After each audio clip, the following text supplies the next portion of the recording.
Novel Stream presents A Lodging for the Night, a story of Francis Villon by Robert Louis Stevenson. It was late in November 1456. The snow fell over Paris with rigorous, relentless persistence. Sometimes the wind made a sally and scattered it in flying vortices. Sometimes there was a lull, and flake after flake descended out of the black night air, silent, circuitous, interminable. To poor people, looking up under moist eyebrows, it seemed to wonder where it all came from. Master Francis Villon had propounded an alternative that afternoon, at a tavern window. Was it only pagan Jupiter plucking geese upon Olympus? Or were the holy angels molting?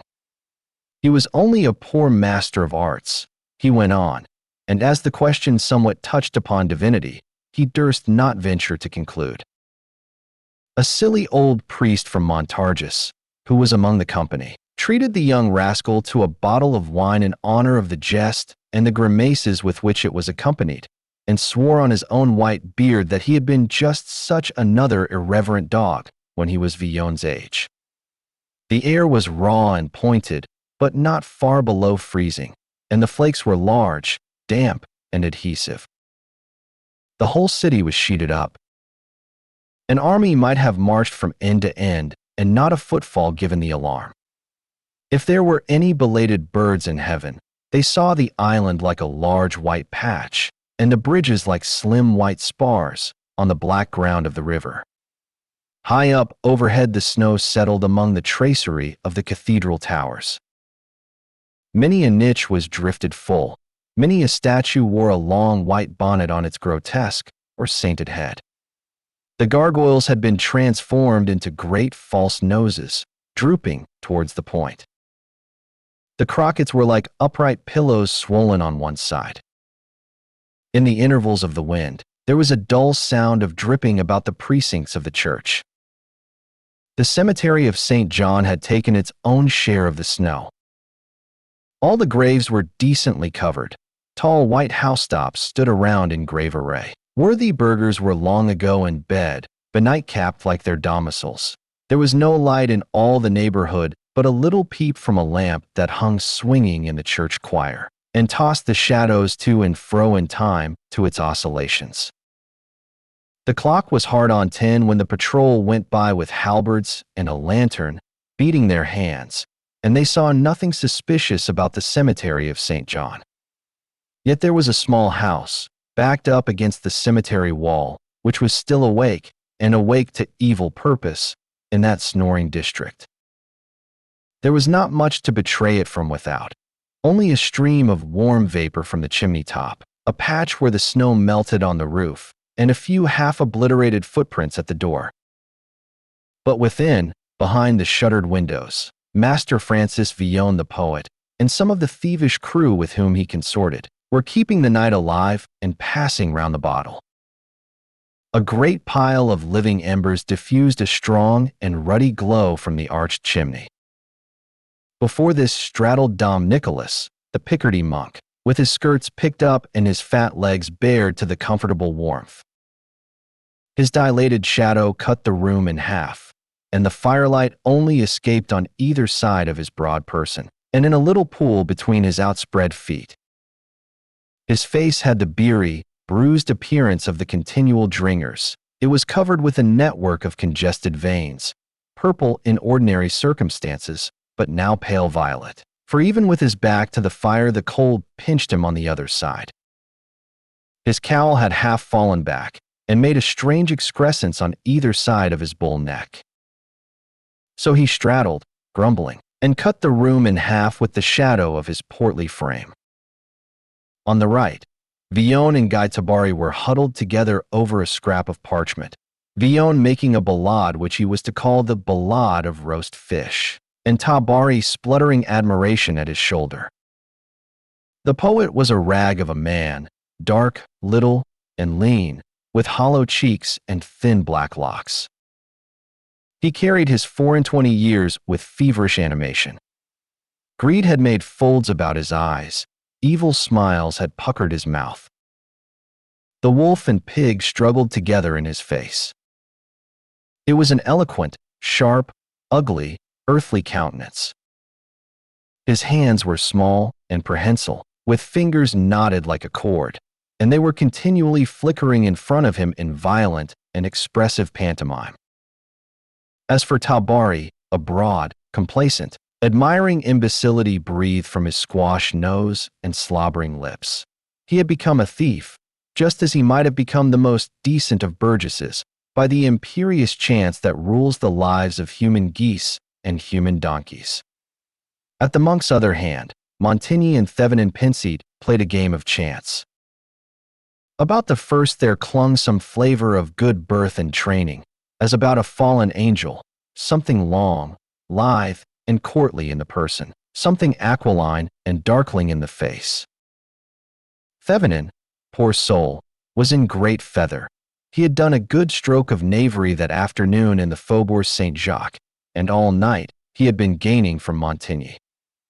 A flat smile illuminated his face. His bald head shone rosily in a garland of red curls. His little protuberant stomach shook with silent chucklings as he swept in his gains.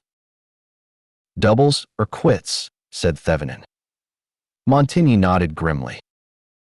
"Some may prefer to dine in state," wrote Villon, "on bread and cheese on silver plate. Or, help me out, Guido." Tabari giggled. "Or parsley on a golden dish," scribbled the poet. The wind was freshening without. It drove the snow before it, and sometimes raised its voice in a victorious whoop and made sepulchral grumblings in the chimney. The cold was growing sharper as the night went on. Villon, protruding his lips, imitated the gust with something between a whistle and a groan. It was an eerie, uncomfortable talent of the poet's, much detested by the Picardy monk. "Can't you hear it rattle in the gibbet?" said Villon. "They are all dancing the devil's jig on nothing, up there. You may dance, my gallants, you'll be none the warmer. Phew! What a gust! Down went somebody just now. A medlar the fewer on the three-legged medlar tree. I say, Dom Nicholas, it'll be cold tonight on the St. Denis Road?" he asked. Dom Nicholas winked both his big eyes and seemed to choke upon his Adam's apple. Montfaucon, the great grisly Paris gibbet, stood hard by the St. Denis Road, and the pleasantry touched him on the raw. As for Tabari, he laughed immoderately over the medlars. He had never heard anything more light-hearted, and he held his sides and crowed. Villon fetched him a fillip on the nose, which turned his mirth into an attack of coughing. "Oh, stop that row," said Villon, "and think of rhymes to fished." "Doubles or quits," said Montigny doggedly. "With all my heart," quoth Thevenin. "Is there any more in that bottle?" asked the monk. "Open another," said Villon. "How do you ever hope to fill that big hogshead, your body, with little things like bottles? And how do you expect to get to heaven? How many angels, do you fancy, can be spared to carry up a single monk from Picardy? Or do you think yourself another Elias, and they'll send the coach for you?" "Hominibus impossible," replied the monk as he filled his glass. Tabari was in ecstasies. Villon filliped his nose again. "Laugh at my jokes, if you like," he said. "It was very good," objected Tabari. Villon made a face at him. "Think of rhymes to fish," he said. "What have you to do with Latin? You'll wish you knew none of it at the greatest sizes, when the devil calls for Guido Tabari, clericus, the devil with the humpback and red-hot fingernails. Talking of the devil," he added in a whisper, "look at Montigny." All three peered covertly at the gamester. He did not seem to be enjoying his luck. His mouth was a little to his side, one nostril nearly shut, and the other much inflated. The black dog was on his back, as people say, in terrifying nursery metaphor, and he breathed hard under the gruesome burden. "He looks as if he could knife him," whispered Tabari. with round eyes. The monk shuddered and turned his face and spread his open hands to the red embers. It was the cold that thus affected Dom Nicholas, and not any excess of moral sensibility. "Come now," said Villon, "about this ballade. How does it run so far?" And beating time with his hand, he read it aloud to Tabari. They were interrupted at the fourth rhyme by a brief and fatal movement among the gamesters. The round was completed, and Thevenin was just opening his mouth to claim another victory, when Montigny leaped up, swift as an adder, and stabbed him to the heart. The blow took effect before he had time to utter a cry, before he had time to move. A tremor or two convulsed his frame. His hands opened and shut, his heels rattled on the floor. Then his head rolled backward over one shoulder with the eyes wide open, and Thevenin Pinseat's spirit had returned to him who made it. Everyone sprang to his feet, but the business was over in 2-2s. The four living fellows looked at each other in rather a ghastly fashion, the dead man contemplating a corner of the roof with a singular and ugly leer. "My God," said Tabari, and he began to pray in Latin. Villon broke out into hysterical laughter. He came a step forward and ducked a ridiculous bow at Thevenin, and laughed still louder. Then he sat down suddenly, all of a heap, upon a stool, and continued laughing bitterly as though he would shake himself to pieces. Montigny recovered his composure first. "Let's see what he has about him," he remarked, and he picked the dead man's pockets with a practiced hand, and divided the money into 4 equal portions on the table. "There's for you," he said. The monk received his share with a deep sigh and a single stealthy glance at the dead Thevenin, who was beginning to sink into himself and topple sideways of the chair. "We're all in for it," cried Villon, swallowing his mirth. "It's a hanging job for every man jack of us that's here, not to speak of those who aren't." He made a shocking gesture in the air with his raised right hand, and put out his tongue and threw his head on one side, so as to counterfeit the appearance of one who has been hanged. Then he pocketed his share of the spoil and executed a shuffle with his feet as if to restore the circulation. Tabari was the last to help himself. He made a dash at the money and retired to the other end of the apartment. Montigny stuck Thevenin upright in the chair and drew out the dagger, which was followed by a jet of blood. "You fellows had better be moving," he said, as he wiped the blade on his victim's doublet. "I think we had," returned Villon with a gulp. "Damn his fat head," he broke out. "It sticks in my throat like phlegm. What right has a man to have red hair when he is dead?" And he fell all of a heap again upon the stool, and fairly covered his face with his hands. Montigny and Dom Nicholas laughed aloud, even Tabari feebly chiming in. "Cry baby," said the monk. "I always said he was a woman," added Montigny with a sneer. "Sit up, can't you?" he went on, giving another shake to the murdered body. "Tread out that fire, Nick." But Nick was better employed.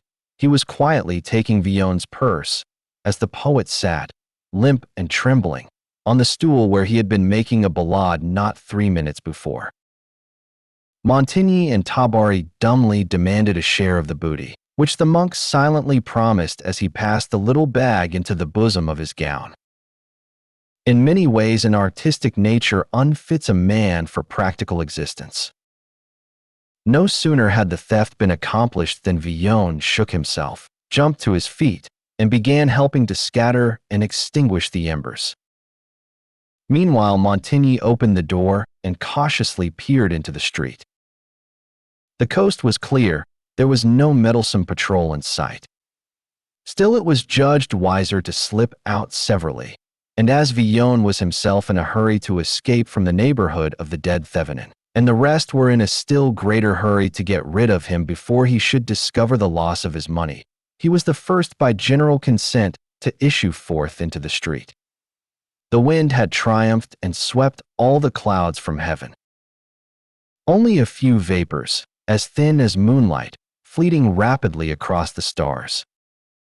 It was bitter cold, and by a common optical effect, things seemed almost more definite than in the broadest daylight. The sleeping city was absolutely still, a company of white hoods, a field full of little Alps, below the twinkling stars. Villon cursed his fortune. Would it were still snowing. Now, wherever he went, he left an indelible trail behind him on the glittering streets. Wherever he went, he was still tethered to the house by the cemetery of St. John. Wherever he went, he must weave, with his own plodding feet, the rope that bound him to the crime and would bind him to the gallows. The leer of the dead man came back to him with a new significance. He snapped his fingers as if to pluck up his own spirits, and choosing a street at random, stepped boldly forward in the snow. Two things preoccupied him as he went: the aspect of the gallows at Montfaucon in this bright, windy phase of the night's existence, for one, and for another, the look of the dead man with his bald head and garland of red curls. Both struck cold upon his heart, and he kept quickening his pace as if he could escape from unpleasant thoughts by mere fleetness of foot. Sometimes he looked back over his shoulder with a sudden nervous jerk, but he was the only moving thing in the white streets, except when the wind swooped round a corner and threw up the snow, which was beginning to freeze, in spouts of glittering dust. Suddenly he saw, a long way before him, a black clump and a couple of lanterns. The clump was in motion, and the lanterns swung as though carried by men walking. It was a patrol, and though it was merely crossing his line of march, he judged it wiser to get out of eyeshot as speedily as he could. He was not in the humor to be challenged, and he was conscious of making a very conspicuous mark upon the snow. Just on his left hand there stood a great hotel, with some turrets and a large porch before the door. It was half ruinous, he remembered, and had long stood empty, and so he made 3 steps of it and jumped into the shelter of the porch. It was pretty dark inside, after the glimmer of the snowy streets, and he was groping forward with outspread hands, when he stumbled over some substance which offered an indescribable mixture of resistances, hard and soft, firm and loose. His heart gave a leap, and he sprang 2 steps back and stared dreadfully at the obstacle. Then he gave a little laugh of relief. It was only a woman, and she dead. He knelt beside her to make sure upon this latter point. She was freezing cold and rigid like a stick.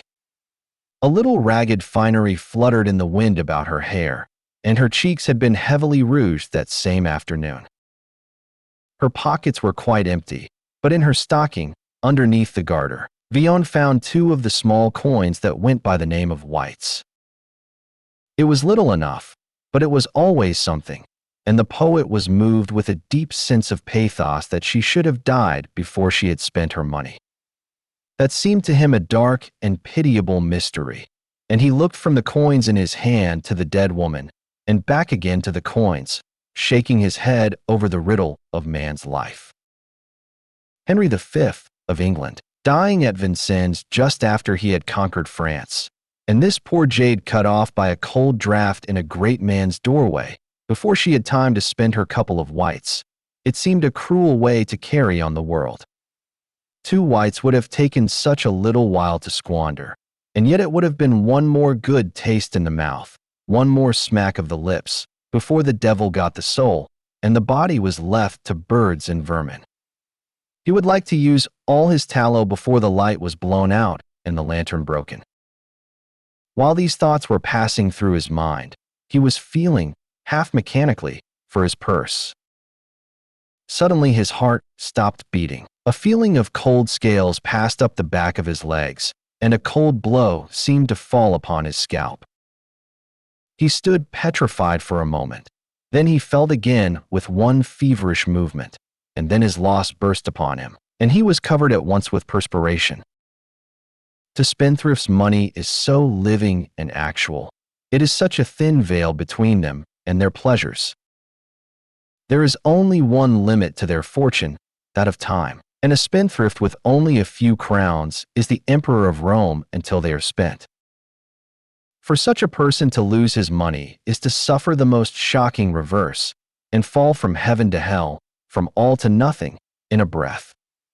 And all the more if he has put his head in the halter for it. If he may be hanged tomorrow for that same purse, so dearly earned, so foolishly departed. Villon stood and cursed. He threw the 2 whites into the street. He shook his fist at heaven. He stamped, and was not horrified to find himself trampling the poor corpse. Then he began rapidly to retrace his steps towards the house beside the cemetery. He had forgotten all fear of the patrol, which was long gone by at any rate, and had no idea but that of his lost purse. It was in vain that he looked right and left upon the snow. Nothing was to be seen. He had not dropped it in the streets. Had it fallen in the house? He would have liked dearly to go in and see, but the idea of the grisly occupant unmanned him. And he saw besides, as he drew near, that their efforts to put out the fire had been unsuccessful. On the contrary, it had broken into a blaze, and a changeful light played in the chinks of door and window, and revived his terror for the authorities and Paris gibbet. He returned to the hotel with the porch, and groped about upon the snow for the money he had thrown away in his childish passion. But he could only find 1 white. The other had probably struck sideways and sunk deeply in. With a single white in his pocket, all his projects for a rousing night in some wild tavern vanished utterly away. And it was not only pleasure that fled laughing from his grasp. Positive discomfort, positive pain, attacked him as he stood ruefully before the porch. His perspiration had dried upon him, and though the wind had now fallen, a binding frost was setting in stronger with every hour, and he felt benumbed and sick at heart. What was to be done? Late as was the hour, improbable as was success, he would try the house of his adopted father, the chaplain of Saint Benoit. He ran there all the way, and knocked timidly. There was no answer. He knocked again and again, taking heart with every stroke, and at last steps were heard approaching from within. A barred wicket fell open in the iron-studded door and emitted a gush of yellow light. "Hold up your face to the wicket," said the chaplain from within. "It's only me," whimpered Villon. "Oh, it's only you, is it?" returned the chaplain, and he cursed him with foul, unpriestly oaths for disturbing him at such an hour, and bade him be off to hell, where he came from. "My hands are blue to the wrist," pleaded Villon. "My feet are dead and full of twinges. My nose aches with the sharp air. The cold lies at my heart. I may be dead before morning. Only this once, Father, and before God I will never ask again." "You should have come earlier," said the ecclesiastic coolly. "Young men require a lesson now and then." He shut the wicket and retired deliberately into the interior of the house. Villon was beside himself. He beat upon the door with his hands and feet, and shouted hoarsely after the chaplain. "Wormy old fox," he cried. "If I had my hand under your twist, I would send you flying headlong into the bottomless pit." A door shut in the interior, faintly audible to the poet down long passages. He passed his hand over his mouth with an oath. And then the humor of the situation struck him, and he laughed and looked lightly up to heaven, where the stars seemed to be winking over his discomfiture. What was to be done? It looked very like a night in the frosty streets. The idea of the dead woman popped into his imagination and gave him a hearty fright. What had happened to her in the early night might very well happen to him before morning. And he's so young, and with such immense possibilities of disorderly amusement before him. He felt quite pathetic over the notion of his own fate, as if it had been someone else's, and made a little imaginative vignette of the scene in the morning when they should find his body. He passed all his chances under review, turning the white between his thumb and forefinger. Unfortunately, he was on bad terms with some old friends who would once have taken pity on him in such a plight. He had lampooned them in verses, he had beaten and cheated them, and yet now, when he was in so close a pinch, he thought there was at least one who might perhaps relent. It was a chance. It was worth trying at least, and he would go and see. On the way, two little accidents happened to him which colored his musings in a very different manner. For, first, he fell in with the track of a patrol and walked in it for some 100 yards, although it lay out of his direction. And this spirited him up. At least he had confused his trail, for he was still possessed with the idea of people tracking him all about Paris over the snow and collaring him next morning before he was awake. The other matter affected him very differently. He passed a street corner where, not so long before, a woman and her child had been devoured by wolves. This was just the kind of weather, he reflected, when wolves might take it into their heads to enter Paris again, and a lone man in these deserted streets would run the chance of something worse than a mere scare. He stopped and looked upon the place with an unpleasant interest. It was a center where several lanes intersected each other, and he looked down them all one after another, and held his breath to listen, lest he should detect some galloping black things on the snow or hear the sound of howling between him and the river. He remembered his mother telling him the story and pointing out the spot while he was yet a child. His mother. If he only knew where she lived, he might make sure at least of shelter. He determined he would inquire upon the morrow. Nay, he would go and see her too. Poor old girl. So thinking, he arrived at his destination, his last hope for the night. The house was quite dark, like its neighbors, and yet after a few taps, he heard a movement overhead, a door opening, and a cautious voice asking who was there. The poet named himself in a loud whisper and waited, not without some trepidation, the result. Nor had he to wait long. A window was suddenly opened, and a pailful of slops splashed down upon the doorstep. Villon had not been unprepared for something of the sort, and had put himself as much in shelter as the nature of the porch admitted, but for all that, he was deplorably drenched below the waist. His hose began to freeze almost at once. Death from cold and exposure stared him in the face. He remembered he was of phthisical tendency, and began coughing tentatively. But the gravity of the danger steadied his nerves. He stopped a few 100 yards from the door where he had been so rudely used, and reflected with his finger to his nose. He could only see one way of getting a lodging, and that was to take it.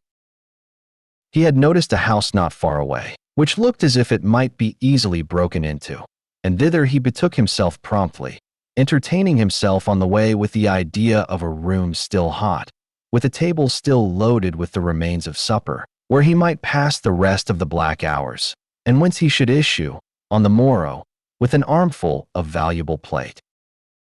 He even considered on what viands and what wines he should prefer, and as he was calling the roll of his favorite dainties, roast fish presented itself to his mind with an odd mixture of amusement and horror. I shall never finish that ballade, he thought to himself, and then, with another shudder at the recollection, oh, damn his fat head, he repeated fervently and spat upon the snow. The house in question looked dark at first sight, but as Villon made a preliminary inspection in search of the handiest point of attack, a little twinkle of light caught his eye from behind a curtained window. The devil, he thought. People awake. Some student or some saint, confound the crew. Can't they get drunk and lie in bed snoring like their neighbors? What's the good of curfew and poor devils of bell ringers jumping at a rope's end in bell towers? What's the use of day if people sit up all night?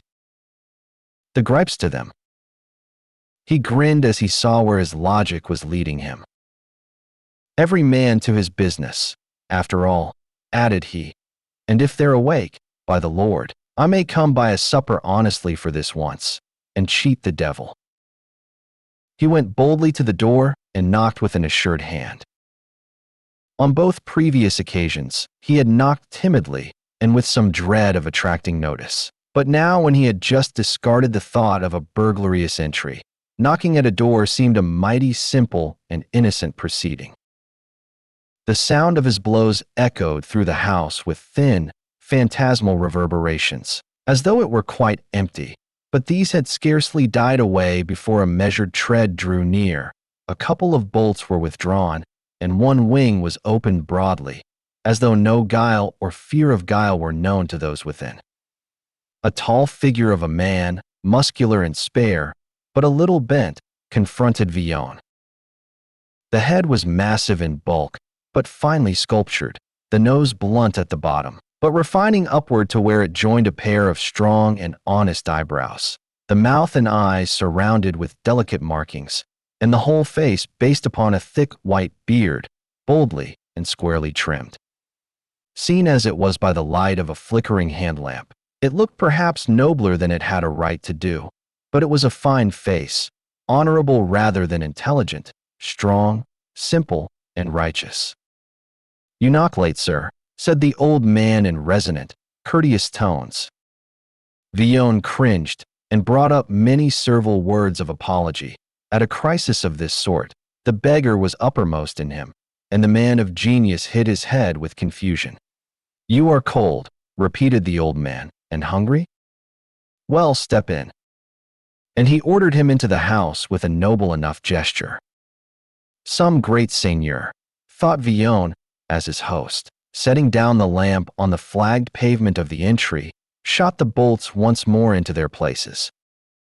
"You will pardon me if I go in front," he said, when this was done, and he preceded the poet upstairs into a large apartment, warmed with a pan of charcoal and lit by a great lamp hanging from the roof.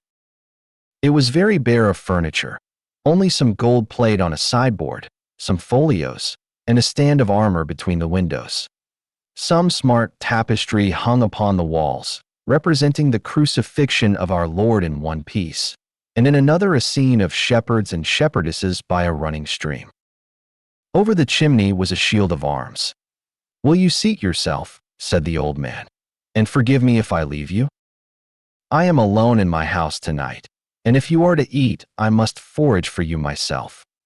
No sooner was his host gone than Villon leaped from the chair on which he had just seated himself and began examining the room with the stealth and passion of a cat. He weighed the gold flagons in his hand, opened all the folios, and investigated the arms upon the shield and the stuff with which the seats were lined. He raised the window curtains and saw that the windows were set with rich stained glass and figures, so far as he could see, of martial import. Then he stood in the middle of the room, drew a long breath, and retaining it with puffed cheeks, looked round and round him, turning on his heels, as if to impress every feature of the apartment on his memory. "7 pieces of plate," he said. "If there had been 10, I would have risked it. A fine house, and a fine old master, so help me all the saints." And just then, hearing the old man's tread returning along the corridor, he stole back to his chair and began humbly toasting his wet legs before the charcoal pan. His entertainer had a plate of meat in one hand and a jug of wine in the other. He set down the plate upon the table, motioning Villon to draw in his chair, and going to the sideboard, brought back 2 goblets, which he filled. "I drink to your better fortune," he said, gravely touching Villon's cup with his own. "To our better acquaintance," said the poet, growing bold. A mere man of the people would have been awed by the courtesy of the old seigneur, but Villon was hardened in that matter. He had made mirth for great lords before now, and found them as black rascals as himself. And so he devoted himself to the viands with a ravenous gusto, while the old man, leaning backward, watched him with steady, curious eyes. "You have blood on your shoulder, my man," he said. Montigny must have laid his wet right hand upon him as he left the house. He cursed Montigny in his heart. "It was none of my shedding," he stammered. "I had not supposed so," returned his host quietly. "A brawl?" "Well, something of that sort," Villon admitted with a quaver. "Perhaps a fellow murdered?" Oh no, not murdered, said the poet, more and more confused. It was all fair play, murdered by accident. I had no hand in it. God strike me dead, he added fervently. One rogue the fewer, I dare say, observed the master of the house. You may dare to say that, agreed Villon, infinitely relieved. As big a rogue as there is between here and Jerusalem. He turned up his toes like a lamb. But it was a nasty thing to look at. I dare say you've seen dead men in your time, my lord, he added, glancing at the armor. Many, said the old man. I have followed the wars, as you imagine. Villon laid down his knife and fork, which he had just taken up again. Were any of them bald, he asked. Oh yes, and with hair as white as mine. I don't think I should mind the white so much, said Villon. His was red. And he had a return of his shuddering and tendency to laughter, which he drowned with a great draught of wine. I'm a little put out when I think of it, he went on. I knew him, damn him. And then the cold gives a man fancies, or the fancies give a man cold, I don't know which. Have you any money? Asked the old man. I have one white, returned the poet, laughing. I got it out of a dead jade stocking in a porch. She was as dead as Caesar, poor wench, and as cold as a church, with bits of ribbon sticking in her hair. This is a hard world in winter for wolves and wenches and poor rogues like me. I, said the old man, am in Guerin de la Fayette, Seigneur de Brisetout, Bailey du Patatrac. Who and what may you be? Villon rose and made a suitable reverence. I am called Francis Villon, he said, a poor master of arts of this university. I know some Latin and a deal of vice. I can make chansons, ballades, lays virelais, and roundels, and I am very fond of wine. I was born in a garret, and I shall not improbably die upon the gallows. I may add, my lord, that from this night forward I am your lordship's very obsequious servant to command. No servant of mine, said the knight, my guest for this evening, and no more. A very grateful guest, said Villon politely, and he drank in dumb show to his entertainer. You are shrewd, began the old man, tapping his forehead, very shrewd. You have learning, you are a clerk, and yet you take a small piece of money off a dead woman in the street. Is it not a kind of theft? It is a kind of theft much practiced in the wars, my lord. The wars are the field of honor, returned the old man proudly. There a man plays his life upon the cast. He fights in the name of his lord the king, his lord God, and all their lordships the holy saints and angels. Put it, said Villon, that I were really a thief, should I not play my life also, and against heavier odds? For gain, but not for honor. Gain, repeated Villon with a shrug. Gain. The poor fellow wants supper, and takes it. So does the soldier in a campaign. Why, what are all these requisitions we hear so much about? If they are not gain to those who take them, they are loss enough to the others. The men-at-arms drink by a good fire, while the burgher bites his nails to buy them wine and wood. I have seen a good many ploughmen swinging on trees about the country. I have seen 30 on one elm, and a very poor figure they made. And when I asked someone how all these came to be hanged, I was told it was because they could not scrape together enough crowns to satisfy the men-at-arms. These things are a necessity of war, which the low-born must endure with constancy. It is true that some captains drive over hard. There are spirits in every rank not easily moved by pity, and indeed many follow arms who are no better than brigands. You see, said the poet, you cannot separate the soldier from the brigand. And what is a thief but an isolated brigand with circumspect manners? I steal a couple of mutton chops, without so much as disturbing people's sleep. The farmer grumbles a bit, but sups none the less wholesomely on what remains. You come up blowing gloriously on a trumpet, take away the whole sheep, and beat the farmer pitifully into the bargain. I have no trumpet. I am only Tom, Dick, or Harry. I am a rogue and a dog, and hanging's too good for me. With all my heart.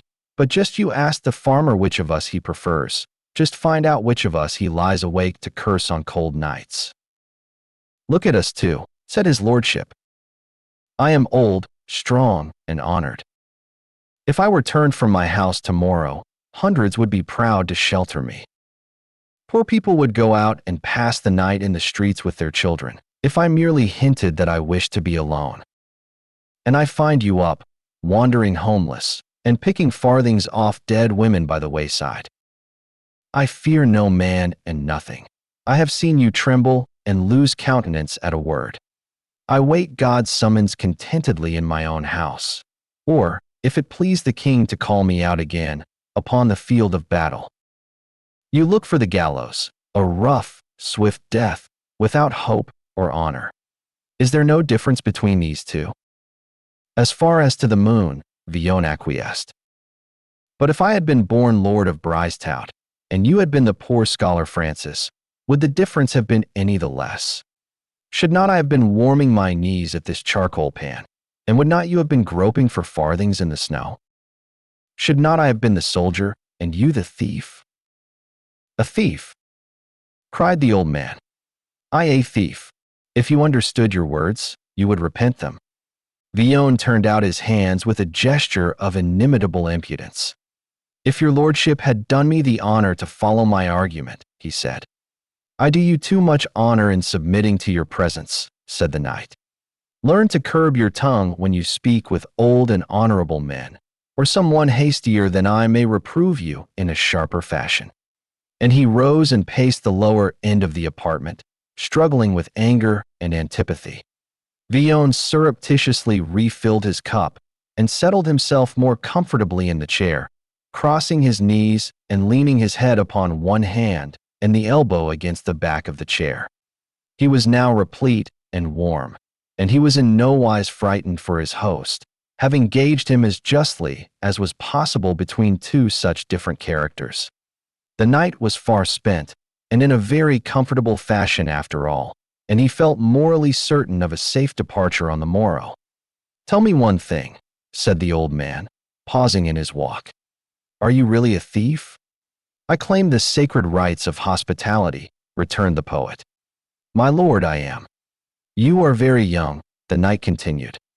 "I should never have been so old," replied Villon, showing his fingers, "if I had not helped myself with these 10 talents. They have been my nursing mother's and my nursing father's. You may still repent and change." "I repent daily," said the poet. "There are few people more given to repentance than poor Francis.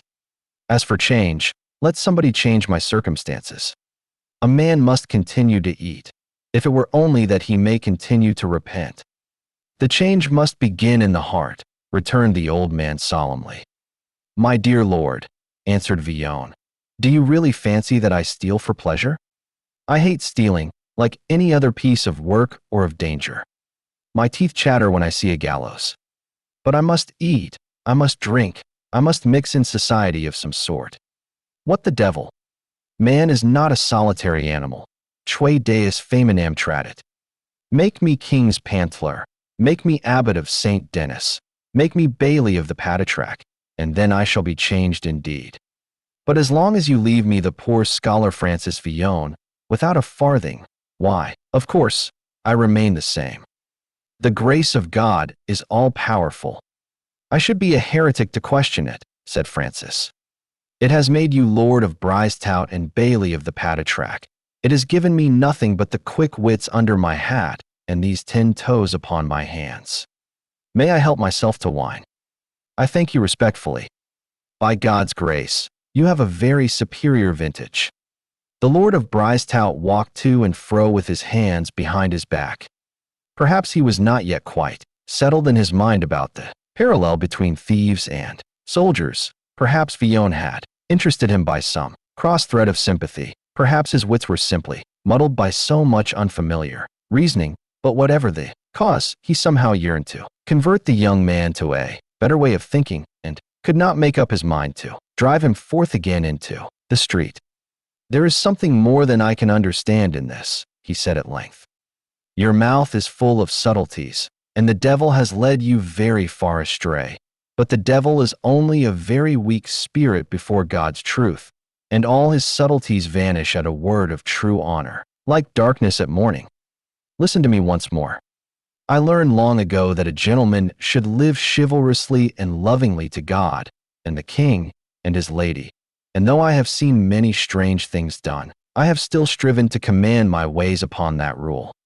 It is not only written in all noble histories, but in every man's heart, if he will take care to read.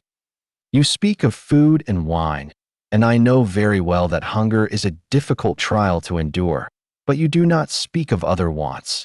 You say nothing of honor, of faith to God and other men, of courtesy, of love without reproach. It may be that I am not very wise, and yet I think I am, but you seem to me like one who has lost his way and made a great error in life. You are attending to the little wants, and you have totally forgotten the great and only real ones, like a man who should be doctoring a toothache on the judgment day. For such things as honor and love and faith are not only nobler than food and drink, but indeed I think that we desire them more, and suffer more sharply for their absence. I speak to you as I think you will most easily understand me. Are you not, while careful to fill your belly, disregarding another appetite in your heart, which spoils the pleasure of your life, and keeps you continually wretched? Villon was sensibly nettled under all this sermonizing.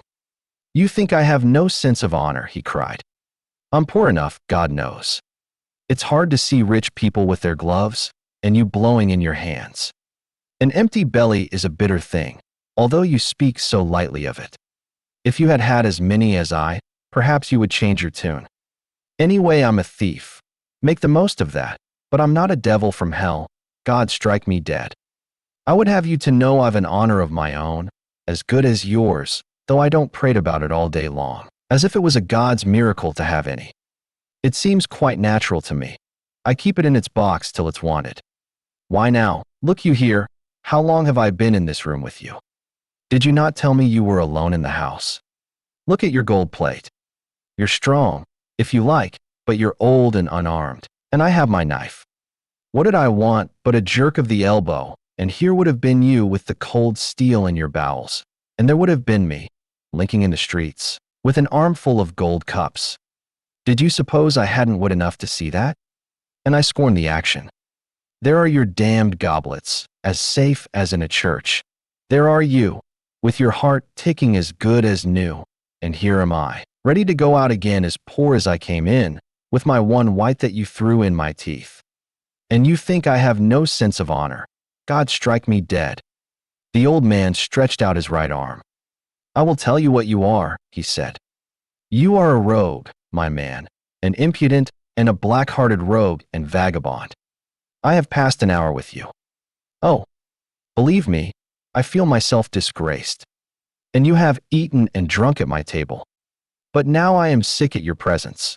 The day has come, and the night bird should be off to his roost. Will you go before or after? Which you please, returned the poet, rising. I believe you to be strictly honorable. He thoughtfully emptied his cup. I wish I could add you were intelligent, he went on, knocking on his head with his knuckles. Age. The brain stiff and rheumatic. The old man preceded him from a point of self-respect. Villon followed, whistling, with his thumbs in his girdle. God pity you, said the Lord of Brisetout at the door. Goodbye, Papa, returned Villon with a yawn. Many thanks for the cold mutton. The door closed behind him. The dawn was breaking over the white roofs. A chill, uncomfortable morning ushered in the day. Villon stood and heartily stretched himself in the middle of the road. A very dull old gentleman, he thought. I wonder what his goblets may be worth. Thank you for listening. If you like our recordings, consider liking this video and subscribing to our channel so you don't miss any more audiobooks.